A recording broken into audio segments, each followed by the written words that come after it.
Zika can cause serious birth defects when pregnant women are infected. It is primarily spread by the Aedes mosquito. Since the first locally transmitted infection was reported on August 27th, Singapore has waged war against mosquitoes. Hundreds of specialist workers conduct island-wide inspections for mosquito breeding grounds, spray insecticide and clear stagnant water. Residents of homes where mosquito breeding hotspots are found can be penalized. But almost daily downpours, average temperature of 30 degrees Celsius, large green areas in a populated urban setting make Singapore a hospitable area for mosquitoes. I think eradicating Aedes mosquito is not a eradication. I think will be extremely difficult. I think all we can aim for is controlling the Aedes population.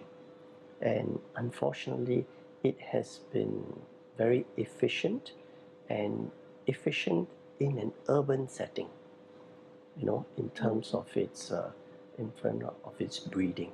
So I think that's our difficulty.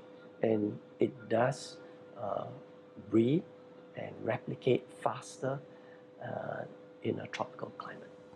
Governments of Australia, South Korea, the UK and the US, as well as authorities in Hong Kong and Taiwan, have issued travel warnings for visitors to Singapore. Neighboring Malaysia and Indonesia have stepped up protective measures, introducing thermal scanners at airports and border checkpoints. China has announced that it will offer Zika screening for travelers from Singapore and other affected countries. If Zika is here to stay, how bad will it hurt Singapore's already stagnant economy? To be frank, we think the impact on Singapore tourism and the economy as a whole will really be marginal at worst.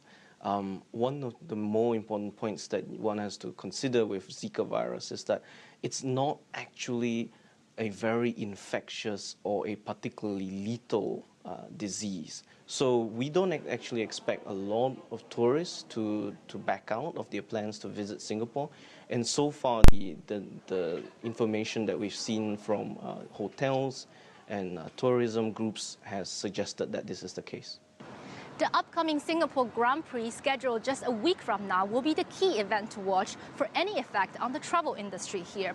The organizers say the preparation for the world's only night race is well on track. Singapore tourism officials say it's still premature to consider any impact on the sector, citing Singapore is still a safe travel destination.